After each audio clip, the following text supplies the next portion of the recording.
আসসালামু আলাইকুম। ওয়ালাইকুম আসসালাম ওয়া রাহমাতুল্লাহ।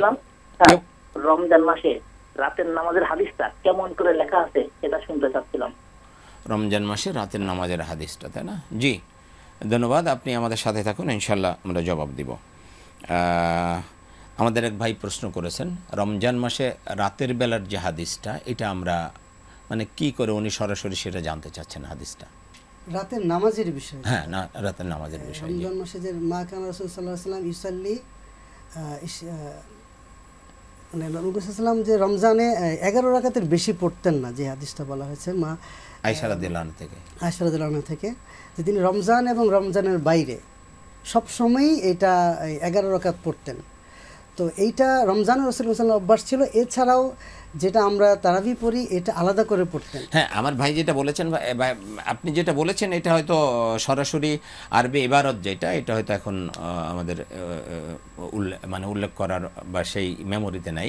কিন্তু বিষয়টা হলো দুইটা হাদিস এখানে আপনার যদি দেখি, একটা হলো আয়েশা রাদিয়াল্লাহু আনহা থেকে বর্ণিত, তিনি যেটা বলছেন আল্লাহ রাসূল সাল্লাল্লাহু আলাইহি ওয়াসাল্লাম রমজান এবং রমজানের বাহিরে 11 রাকাত পড়তেন। তা তারাবি তো আর রমজানের বাহিরে হয় না, তাহলে বুঝতে হবে যে এটা হলো তাহাজ্জুদের ব্যাপারে বলে। কিয়ামুল লাইল যেটা আল্লাহর হাবিব সব সময় যেটা পড়তেন, অমিনাল লাইলি ফাতাহাজ্জাদ বিহি নাফিলাতাল লাক, যে হে রাসূল আপনার উপর তাহাজ্জুদটাকে অতিরিক্ত করে দেওয়া হলো।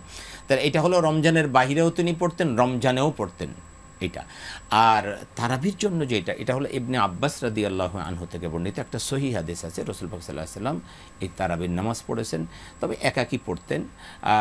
সাহাবারা এসে সাথে যোগ হলেন। দ্বিতীয় দিন আবার আল্লাহর হাবিব পড়লেন, দেখলেন যে আরও বেশি সাহাবী এসে ওনার পিছনে যোগ হয়েছেন। তৃতীয় দিন তিনি যখন পড়লেন, দেখলেন যে অনেক বেশি সাহাবী চলে এসেছেন। তো এটা সাহাবীদের জন্য কষ্টকর হয়ে যেতে পারে উম্মতের জন্য, এই জন্য পরের দিন উনি আর আসেনি, উনি একাকী আবার ঘরে পড়েছেন। এরকম একটি রেওয়ায়েত পাওয়া যায়। এবং হযরত ওমর রাদিয়াল্লাহু আনহুর সময়, এটা একটু অফিসিয়ালি ওমর রাদিয়াল্লাহু আনহু একজন ইমাম ঠিক করে দিয়ে একেবারে 20 রাকাত তারাবি তিনি নির্ধারিত করে দিয়েছেন জামাতের সাথে, এবং এ ব্যাপারে সমস্ত সাহাবী ঐক্যমত পোষণ করেছেন। বিশেষ করে আয়েশা রাদিয়াল্লাহু আনহা, আল্লাহর হাবিবের আমল নাই, আল্লাহর হাবিব আমল করেন নাই এমন কোনো আমল যদি দেখতেন, উনি সাথে সাথে প্রতিবাদ করতেন, সাথে সাথে। কিন্তু এই ব্যাপারে আয়েশা রাদিয়াল্লাহু আনহাও কোনো প্রতিবাদ করেন নাই, এবং অন্যান্য সাহাবীরা যারা ছিলেন তারা কেউ এর প্রতিবাদ করেন নাই যে না এরকম করা যাবে না। তার মানে হলো ইজমা এ সাহাবা, সাহাবীদের ইজমা যেটা, এটা। সুতরাং আল্লাহ রাসূল সাল্লাল্লাহু আলাইহি ওয়াসাল্লামের ওই হাদিসটা যদি আমরা দেখি, আল্লাহ রাসূল সাল্লাল্লাহু আলাইহি ওয়াসাল্লাম বলছেন যে তোমরা আমাকে অনুসরণ করবে এবং আমার পরে আমার খলিফাদেরকে, খলিফা রাশিদিন যারা আছে তাদেরকে তোমরা অনুসরণ করবে, তাই না? সুতরাং সেই জায়গা থেকে কেউ যদি এটাকে অস্বীকার করে, তাহলে আল্লাহর হাবিবের হাদিসকে অস্বীকার করা হবে।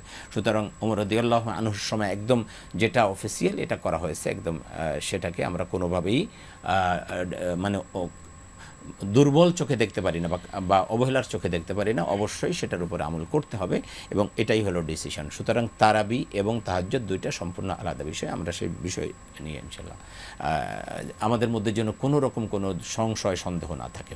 সুতরাং তাহাজ্জুদকে যেন আমরা তারাবির মধ্যে মিশায় না ফেলি, কারণ রমজানের বাহিরেও বলা হয়েছে, রমজানের বাহিরে তারাবি হয় না। সুতরাং তারাবি আলাদা, তাহাজ্জুদ আলাদা।